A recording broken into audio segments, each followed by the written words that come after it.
ಒಂದು ಘಟನೆ ಹೇಳ್ಬಿಡ್ತೀನಿ, ಭಾಳ ಮಜಾ ಘಟನೆ ನನಗೆ ಇಷ್ಟ ಆದದ್ದು. ನಾನು ನೋಡು ವಿಚಾರ ರೀತಿ ಬೇರೆ ಇರ್ತಾವೆ, ಏನೋ ನೋಡ್ತೀನಿ ಏನೋ ಕಾಣಿಸ್ತಾವ ನನಗೆ. ನನ್ನ ಗೆಳೆಯ ಒಬ್ಬ ಇನ್ಕಮ್ ಟ್ಯಾಕ್ಸ್ ಕಮಿಷನರ್ ಇದ್ದ. ಅವ್ನು ರಿಟೈರ್ ಆಗೋದಕ್ಕಿಂತ 2 ವರ್ಷ ಮೊದಲು ಅವ್ನು ಹೆಂಡತಿ ತೀರ್ಕೊಂಡ್ರು. ಅವ್ನು ತನ್ನ 2 ಮಕ್ಕಳನ್ನ ಎಕ್ಸ್ಪೋರ್ಟ್ ಮಾಡಿದ್ದ. ಒಬ್ಬ ಇಂಗ್ಲೆಂಡಿಗೆ, ಒಬ್ಬ ಅಮೇರಿಕಕ್ಕೆ ಹೋಗ್ಯಾನ. ಅವರೆಲ್ಲ ಚಲೋ ಗಳಿಸ್ತಿದ್ರು. ಇಲ್ಲಿ ಅಪ್ಪ ಒಬ್ಬನೇ ಆಗಿಬಿಟ್ಟ. ಮಕ್ಕಳಿಗೆ ಅನ್ನಿಸ್ತು ಅಪ್ಪ ಒಬ್ಬರೇ ಆಗ್ಯಾರ, ಸ್ವಲ್ಪ ಏನಾರೇ ಅವ್ರಿಗೆ ಕರ್ಕೊಂಡು ಹೋಗಿ ಚೇಂಜ್ ಆಗಲಿ ಅಂತ ಕರ್ಕೊಂಡು ಹೋದ್ರು. ರೊಕ್ಕದ್ದೇನು ತ್ರಾಸಿಲ್ಲಲ್ಲ 2 ಮಕ್ಕಳಿಗೆ. ಅಪ್ಪನ ಕರ್ಕೊಂಡು ಹವಾಯಿ ಐಲ್ಯಾಂಡ್ಸ್ಗೆ ಹೋದ್ರು. ಈ ಮೆಕ್ಸಿಕೋ ಕೆಳಗೆ ಬರ್ತದೆ, ಒಂದು ಭಾರಿ ರೆಸಾರ್ಟ್ ಅದ, ಅಲ್ಲೊಂದು 7 ಸ್ಟಾರ್ ರೆಸಾರ್ಟ್. ಅಲ್ಲಿ ಕರ್ಕೊಂಡು ಹೋದ್ರು. 3 ರೂಮ್ ಮಾಡಿದ್ರು. ದೊಡ್ಡ ರೂಮ್ನಾಗ ಒಂದು ರೂಮ್ನಾಗ ದೊಡ್ಡ ಮಗ ಅವನ ಹೆಂಡತಿ, ಇನ್ನೊಂದು ರೂಮ್ನಾಗ ಸಣ್ಣ ಮಗ ಅವನ ಹೆಂಡತಿ, ನಡುವಿನ ರೂಮ್ನಾಗ ಅಪ್ಪ. ಆರಾಮಾಗಿರಪ್ಪ, ಇಲ್ಲಿ ಒಂದು ವಾರ ಇರೋಣ ಅಂತ ಅಂದರು. ಖರ್ಚು ಎಷ್ಟಪ್ಪ ಅಂತ ಕೇಳ್ದವ. ಇನ್ಕಮ್ ಟ್ಯಾಕ್ಸ್ ಕಮಿಷನರ್ ಅಲ್ಲ. ತಲೆ ಕೆಡಿಸ್ಕೋಬೇಡಪ್ಪ, ನೀವು ರೊಕ್ಕ ತಲೆ ಕೆಡಿಸ್ಕೋಬೇಡ, ನಾವೆಲ್ಲ ಕೊಡ್ತೀವಿ ಅಂತ. ಸಂಜೆ ಮುಂದೆ ಮಗ ಬಂದ, ದೊಡ್ಡ ಮಗ. ಅಪ್ಪ ನಾಳೆ ನಿನ್ನ ಸಲುವಾಗಿ ಬ್ಲೂ ಕ್ಯೂಬಿಗೆ 3 ಮಿನಿಟ್ ಟೈಮ್ ತೊಗೊಂಡಿನಿ ಅಂದ. ಏನದು ಅಂದವ. ನಿನ್ಗೆ ಗೊತ್ತಾಗೋದಿಲ್ಲಪ್ಪ, ಬ್ಲೂ ಕ್ಯೂಬ್ ಅಂತದ ಒಂದು ರೂಮ್ ಅದ, ಅದಕ್ಕೆ 3 ಮಿನಿಟಿನ ಪರ್ಮಿಷನ್ ತೊಗೊಂಡಿನಿ, ಟೋಕನ್ ತೊಗೊಂಡಿನಿ ಅಂದ. ಅದಕ್ಕೆ ಎಷ್ಟು ರೊಕ್ಕ ಅಂತ ಕೇಳ್ದ. 5,000 ರೂಪಾಯಿ ಅಂದೇವ. ಏನೋ ಹುಚ್ಚ, 3 ಮಿನಿಟ್ಗೆ 5,000 ರೂಪಾಯಿ ಅಂದ. ನಿನ್ ಗೊತ್ತಿಲ್ಲಪ್ಪ, ಅದ್ಭುತ ಅದ ಅದು. ಪ್ರಪಂಚದ ಎಲ್ಲೆಲ್ಲೂ ಬರ್ತಾರೆ ಜನ ನೋಡ್ಲಿಕ್ಕೆ ಅದನ್ನ. ಏನ್ ಮಾಡ್ಬೇಕು ನಾನು ಅಂದವ. ಏನಿಲ್ಲ, ಖೋಲಿ ಒಳಗೆ ಹೋಗು, ಬಾಗ್ಲ ಹಾಕೋ, ಅಲ್ಲೊಂದು ತೂತದ, ಈ ತೂತ್ನಾಗ ಟೋಕನ್ ಹಾಕಿಬಿಡಿದನ್. ಹಾಕಿ ಮುಂದೊಂದು ಈ ಗಾಗಲ್ ಇಟ್ಟಿರ್ತಾರೆ, ಕಪ್ ಕನ್ನಡಕ ಇಟ್ಟಿರ್ತಾರೆ, ಹಾಕೊಂಡು ನಿಂತ್ಕೊಂಬಿಡಿ ನೀನು, ಭಾಳ ಮಜಾ ಆಗ್ತದೆ ಅಂದ. ಏನೋಪ್ಪ ಅಂತ ಹೋದಪ್ಪ. ಆ ಟೈಮ್ ಕೊಟ್ಟಿರ್ತಾರೆ, ಕರೆಕ್ಟ್ ಆ ಟೈಮಿಗೆ ಹೋಗ್ಬೇಕು. ಬಾಗಲ ಹಾಕೊಂಡ, ಆ ತೂತ್ನ್ಯಾಗ ಟೋಕನ್ ಹಾಕಿದ, ಕರ್ರ ಟಕ್ ಟಕ್ ಟಕ್ ಟಕ್ ಅಂತ ಸಪ್ಳಾತು. ಕನ್ನಡಕ ಹಾಕೊಂಡು ನಿಂತ್ಕೊಂಡ. ಏನೂ ಆಗಲಿಲ್ಲ. 3 ಮಿನಿಟು ಹೆಂಗೆ ನಿಂತಿದ್ದ ಹುಚ್ಚರಂಗೆ. ಮುಗಿದ್ಮೇಲೆ ಉದ್ದು ಮಾರಿ ಮಾಡ್ಕೊಂಡು ಹೊರಗೆ ಬಂದ. ಅಪ್ಪ ಹೆಂಗಿತ್ತು ಅಂತ ಕೇಳ್ದ. ಏನು ಹೆಂಗಿತ್ತು ಹುಚ್ಚ, ರೊಕ್ಕ ಹಾಳು ಮಾಡ್ಲಿಕ್ಕೆ ಬೇರೆ ಹಾದಿ ಇಲ್ಲ ನಿಮಗೆ? 3 ಮಿನಿಟ್ಗೆ 5,000 ರೂಪಾಯಿ ಕೊಟ್ಟು ಏನಿಲ್ಲ ಸೋಚಿದಂಗೆ ಕನ್ನಡಕ್ಕೆ ಹಾಕೊಂಡು ನಿಂತಿದ್ದೆ ಅಂದ. ಮಗ ಅಂದ, ಎಲ್ಲೆಲ್ಲಿದು ಬರ್ತಾರೆ ಜನ, ಭಾಳ ಹೊಗಳ್ತಾರೆ ಇದ್ರ ಬಗ್ಗೆ, ದೊಡ್ಡ ಆರ್ಟಿಕಲ್ ಬಂದವ, ಮಪ್ಪಿಗೆ ಯಾಕೆ ಹಿಂಗಾತು? ಸಂಜೆ ಮುಂದೆ ಸಣ್ಣ ಮಗ ಹೋದ ಅಪ್ಪನ ಕಡೆ. ಅಪ್ಪ ನೀನು ಏನಾಯ್ತು ಇವತ್ತು ಮುಂಜಾನೆ ಏನಾಯ್ತು ಗೊತ್ತಿಲ್ಲ, ನಾಳೆ ನಿನ್ನ ಸಲುವಾಗಿ 6 ಮಿನಿಟಿನ ಟೋಕನ್ ತೊಗೊಂಡಿನಿ ಅಂದ. 10,000 ರೂಪಾಯಿ. ಚಿಂತೆ ಮಾಡ್ಬಿಡಪ್ಪ, ನೀನು ಮಜಾ ಆಗಲಿ, ಅದು ಭಾಳ ಚಲೋ ಅದು, ಹೋಗಿ ನೀನು ಅಂತ ತೊಗೊಂಡೆ ಬಿಟ್ಟ. ಟೋಕನ್ ನೀನೇನು ಮಾಡೋದು, ಮರುದಿವ್ಸ ಹೋದ, ಮತ್ತೆ ತೂತ್ನ ಟೋಕನ್ ಹಾಕಿದ, ಕರ್ರ ಟಕ್ ಅಂತ ಸಪ್ಪಳಾತು. ಎಸ್ಮ ಹಾಕೊಂಡು ನಿಂತ್ಕೊಂಡ. ಮುಗಿಯವಲ್ತು 6 ಮಿನಿಟು. ಯಾವಾಗಲೂ ನೀವು ಯಾರಿಗೋಸ್ಕರ ಕಾಯ್ತಿದ್ರು ಸ್ವಾಮಿ, ಹೋದದ್ದೇ ಹೋಗಿ ಎಷ್ಟೊತ್ತಾತಪ್ಪ ಇದು ಅಂತ ಅನಿಸ್ಬಿಡ್ತದೆ. 6 ಮಿನಿಟ್ ನಿಂತ ಏನೇನೂ ಆಗಲಿಲ್ಲ. ಮಾರಿ ಇನ್ನೂ ಉದ್ದು ಮಾಡ್ಕೊಂಡು ಹೊರಗೆ ಬಂದ. ಮಗ ಕೇಳಿದ, ಸಣ್ಣ ಮಗ ಹೆಂಗಿತ್ತಪ್ಪ ಅಂತ. ಏನು ಹೆಂಗಿತ್ತು, ಅಣ್ಣ ತಮ್ಮ ಸ್ಪೆಷಲಿಸ್ಟ್ ಆಗಿಬಿಟ್ರು ರೊಕ್ಕ ಹಾಳು ಮಾಡಲಿಕ್ಕೆ.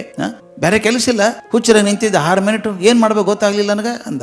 ಇಬ್ಬರು ಅಣ್ಣ ತಮ್ಮ ಮಾತಾಡ್ಕೊಡ್ರ. ಮಪ್ಪಗೇನೋ ತಪ್ಪಾಗಿದೆ ಇದು. ಅವತ್ತು ರಾತ್ರಿ ಮತ್ತೆ ಹೋದ್ರು. ಅಪ್ಪ ಇದು ಲಾಸ್ಟ್ ಚಾನ್ಸ್, 10 ಮಿನಿಟಿನ ಟೋಕನ್ ತೊಗೊಂಡ್ಬಿಟ್ಟಿವಿ ನಾವು, ಈ ಸಲ ಲಾಸ್ಟ್ ಚಾನ್ಸ್, ಏನಾಗ್ತದ ಅಪ್ಪ ಮತ್ತೆ ಹೋದ. ಏನು ಮಾಡ್ತಾನೆ, ರೊಕ್ಕ ಕೊಟ್ಬಿಟ್ಟಾರೆ. ಹೋಗಿ ತೂತ್ನ್ಯಾಗ ಟೋಕನ್ ಹಾಕಿದ, ಸಪ್ಪಳಾತು. ಕನ್ನಡಕ ಹಾಕೊಂಡು ನಿಂತ್ಕೊಂಡ. 2 ಮಿನಿಟ್ ಆದ್ಮೇಲೆ ಬೇಸರ ಆತಾವ. ಇನ್ನ 8 ಮಿನಿಟ್ ನಿಂದಿರ್ಬೇಕಲ್ಲ, ಇಲ್ಲಿ ಏನಾರದ ನೋಡ್ಬಿಡ್ತೀನಿ. ಚಶ್ಮಾ ತೆಗೆದಿಟ್ಟ ಟೇಬಲ್ ಮೇಲೆ. ನೋಡ್ತಾನ ಮುಂದೆ ಒಂದು ಡ್ರೆಸ್ಸಿಂಗ್ ಟೇಬಲ್ ಅದ, ಒಂದು ಕನ್ನಡಿ, ಹಣಿಗೆ ಗಣಿಗೆ ಇಟ್ಟಾರಲ್ಲಿ. ಮಗ್ಲೊಂದು ಕಪಾಟು, ವಾರ್ಡ್ರೋಬು, ಅದ್ರಾಗ ಗೌನು ಗಿವ್ನು ಹ್ಯಾಂಗರ್ ಗಿಂಗರ್ ಹಾಕಿಟ್ಟಾರೆ. ಅದು ಡ್ರೆಸ್ಸಿಂಗ್ ರೂಮ್ ಕಂಡಂಗೆ ಕಾಣಿಸ್ತದ. ಈ ಕಡೆ ನೋಡಿದ ಅಲ್ಲೊಂದು ಬಾಗಿಲು ಕಾಣಿಸ್ತು, ಅಲ್ಲೊಂದು ಹ್ಯಾಂಡ್ಲ್ ಅದ. ಏನ್ ಖಾಲಿ ನೋಡ್ಬೇಕು, ನೀನು 7-8 ಮಿನಿಟ್ ಕಳಿಬೇಕಲ್ಲ, ಏನಾರು ಮಾಡ್ಬೇಕಲ್ಲ. ಅಲ್ಲಿ ಏನದ ನೋಡ್, ನನ್ನ ಬಾಗಿಲು ತೆಗೆದ, ಎದಿ ಝಲ್ ಅನ್ಬಿಡ್ತು. ಅಲ್ಲಿ ಅದ ಬ್ಲೂ ಕ್ಯೂಬ್ ಅಂದ್ರೆ ಏನದು, ಫ್ಲೋರಸೆಂಟ್ ನೀಲಿ ಬಣ್ಣ ಬಡದಾರ ಗಾಡಿಗೆಲ್ಲ. ಆ ಸಮುದ್ರ ಕಡೆ ಮುಖ ಮಾಡಿ ಅನ್ನೋದ, ಅದು ಗ್ಲಾಸ್ ಹಾಕ್ಬಿಟ್ಟಾರ. ಆ ಸಮುದ್ರ ತರಂಗ ಮೇಲೆ ಕುಣಿಯುವಂಥ ಬೆಳಕಿನ ಕಿರಣ ಎಲ್ಲ ಏಕೀಭವಿಸಿ ಒಳಗೆ ಕಳಿಸಾರ. ಹಿಂಗೆ ಇಷ್ಟು ಬೆಳಕು ಬರ್ತದ, ನೋಡ್ಲಿಕ್ಕೆ ಆಗಲಿಲ್ಲ. ಕನ್ನಡಕ್ಕೆ ಹಾಕೊಂಡು ನಿಂತ್ಕೊಂಡ, ಕಪ್ ಕನ್ನಡಕ. ತಣ್ಣ ಗಾಳಿ ಬರ್ತಿತ್ತು. ಆ ಗಾಳಿ, ಆ ಬೆಳಕು ಅವನ ಮೈ ನೆಂದು ಹೋದ್. ಕ್ಷಣಕ್ಕೆ ಅವಾಗ 10 ವರ್ಷ ಸಣ್ಣವಾದಂಗೆ ಅನಿಸ್ಬಿಡ್ತು. ಕ್ಷಣಕ್ಕೆ 10 ವರ್ಷ ಸಣ್ಣವಾದಂಗೆ ಅನಿಸ್ಬಿಡ್ತು.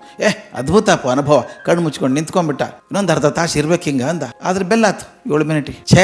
ಇನ್ನೊಂದು 4 ಮಿನಿಟ್ ಇದ್ರೆ ಚಲೋ ಇತ್ತು ಅನ್ಕೋತ ಹೊರಗೆ ಬಂದ. ಮಕ್ಕಳಿಗೆ ಹೇಳ್ದ, ಏನು ಅದ್ಭುತ ಅದ ನಾವು ಹುಡುಗರ, ಇದು ಭಾಳ ಅದ್ಭುತ ಅದಪ್ಪ ನೋಡಿ. ಖರೆ ಅಂದ್ರೆ ನನಗೆ 65 ವರ್ಷ ಆಗಿಲ್ಲ, ಈಗ 30 ನನಗೆ ಈಗ ವರ್ಷ, ಅಷ್ಟು ಆರಾಮ ಆಗ್ಬಿಟ್ಟದ ನನಗೆ ಅಂತ.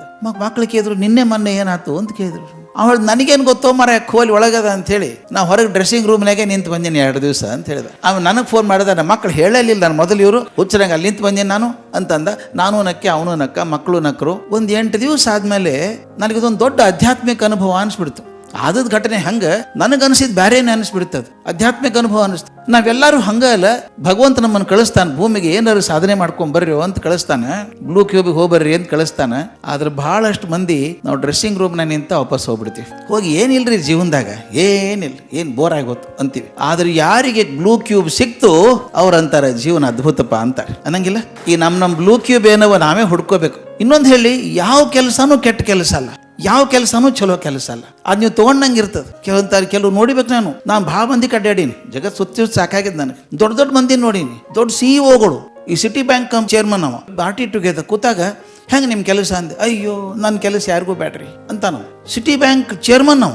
ಅವನು ಸಾಕಂತಾನ. ಆದ್ರೆ ಅವ್ನ ಆಫೀಸ್ನಾಗ ಒಬ್ಬ ಕಸ ಗುಡ್ಸಾಕಿದ್ದಾಳೆ ಹೆಣ್ಮಗಳು ಮೇರಿ ಅಂತ ತಿಳ್ಕೊಂಡು. ಆಕೆ ಹೇಳ್ತಾಳ, my job is the best job ಅನ್ನಾರ, ನಾನು ಕೆಲಸದಂತ ಕೆಲಸ ಇನ್ನೊಂದು ಯಾವುದಿಲ್ಲ ಅಂತಾಳ. ಅವರ ಚೇರ್ಮನ್, ಈಕೆ ಕಸ ಗುಡ್ಸಾಕಿ. ಆಕೆ ತನ್ನ ಕೆಲಸ ಚಲೋ ಅಂತಾನ, ಚೇರ್ಮನ್ ಸಾಕಾಗ್ಯದ ಅಂತಾನ. ಅಂದ್ರೆ ಕೆಲಸ ಸಾಕಾಗೋದಲ್ಲ ಅದು, ನೀವು ನೋಡೋ ರೀತಿ ಇರ್ತದೆ ಅಷ್ಟೇನೆ. ಯಾರು ಪ್ರೀತಿಯನ್ನು ಕೆಲಸ ಮಾಡ್ತಿರೋ ಅದು ಭಾಳ ಚಂದ ಅನಿಸ್ತದೆ. ಪ್ರೀತಿ ಇಲ್ದ ಮಾಡಿದ್ದು ಬೇಸರ ಆಗ್ತದೆ. ಅದಕ್ಕೆ ಯಾವುದೇ ಕೆಲಸ ಮಾಡಿದ್ರು ಪ್ರೀತಿಯನ್ನು ಮಾಡೋಣ ಅಂತ ಭಾರಿ ಚಂದ ಆಗ್ತದೆ.